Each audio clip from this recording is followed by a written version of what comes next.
இமைப்பொழுதும் என் நெஞ்சில் நீங்காதான் தாழ் வாழ்க என அந்த இறைவனை வாழ்த்தி இந்த பதிவை தொடங்குகிறேன். மாதா ஃபவுண்டேஷன் குடிபோதை மற்றும் மனநல மறுவாழ்வு மையத்தின் மூலம் உங்கள் அனைவரையும் சந்திப்பதில் பெருமகிழ்ச்சி அடைகிறேன். நாம் பிறரால் அன்பு செய்யப்படுவதாலும் பிறரை நாம் அன்பு செய்வதாலும் இறைவனுக்கு மிக நெருங்கியவர்களாகிறோம். ஆம் அன்பானவர்களே, ஆனால் இன்று பல குடிநோயாளிகள் இந்த சமுதாயத்தில் அன்பு செலுத்தவும் முடியாமல், பிறரால் அன்பு செய்யவும் முடியாமல், வாழ்க்கையை வாழ முடியாமல் தவிக்கின்றனர்.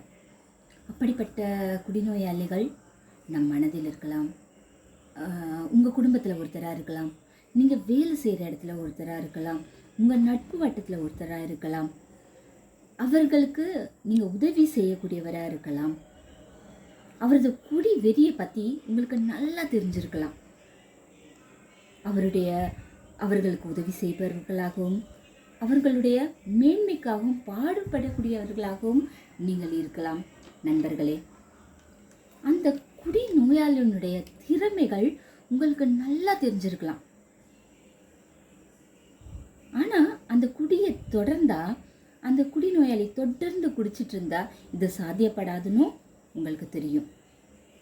அதனால் அந்த குடிநோயாளிக்கு எப்படி நீங்கள் உதவி செய்யலான்ற எண்ணத்தில் இருக்கலாம். முதல்ல நம்ம ஒரு விஷயத்தை புரிஞ்சுக்கணும். குடிவெறி ஒரு நோய். அதை ஃபஸ்ட்டு நம்ம நல்லா உணரணும். கடுமையாக நோய்வாய்ப்பட்டிருக்கிற அந்த குடிநோயாளிக்கு உதவி செய்ய மாதா ஃபவுண்டேஷன் 24 மணி நேரமும் தயாராக இருக்குது. உங்களுக்கு துணை நிற்கும். நீங்கள் அந்த குடிநோயாளிக்கு பல மருத்துவ உதவிகளை கூட கொடுத்துருக்கலாம். ஆனால் அந்த மருத்துவ உதவிகள், அந்த மருத்துவ சிகிச்சைகள் எதுவுமே இதுக்கு முன்னாடி பலனளிக்காமல் போயிருக்கலாம். அந்த குடிநோயாளிகள் எப்படி அந்த குடியிலேருந்து வெளிவர முடியும்னு நினைக்கிறீங்க? அந்த குடிநோயாளிகளுடைய மனசில் மாற்றம் ஏற்படணும். அந்த குடிநோயாளியினுடைய மனசில் மாற்றம் ஏற்படணும். இந்த குடியிலிருந்து தன்னால் மீண்டு வர முடியும் என்ற சிந்தனையும் அந்த மனப்பாங்கும் தான் அந்த குடிநோயாளி முழுமைக்கும் குடியிலிருந்து வெளிவர முடியும். இல்லைங்களா அன்பர்களே?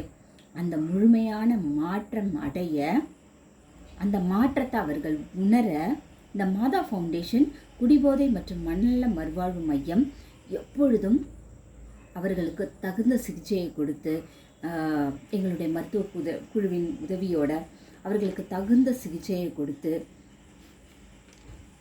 அவர்கள் அந்த பிரச்சனையிலேருந்து வெளிவர நாங்கள் உதவி செய்வோம். அவர்கள் குடும்பத்தில் இருக்கிறவங்களுடைய வலியை உணர்ந்து மனிதனாய் வாழக்கூடிய அளவிற்கு அந்த மாற்றத்தை அவர்களிடம் உருவாக்கி ஒரு குடியில்லாத வாழ்க்கையை வாழ வைக்கிறது தான் அன்பர்களே எங்கள் மாதா ஃபவுண்டேஷனுடைய குறிக்கோள். குடியில்லாத சமுதாயமும் வலி இல்லாத அமைதியான குடும்பங்களையும் பெற இந்த சமுதாயத்தில் அமைய இறைவனை வாழ்த்தி வணங்கி மாதா ஃபவுண்டேஷன் நேயர்களுக்கு என்னுடைய நன்றியை பகிர்ந்து கொண்டு இந்த பதிவை முடிக்கிறேன் அன்பர்களே.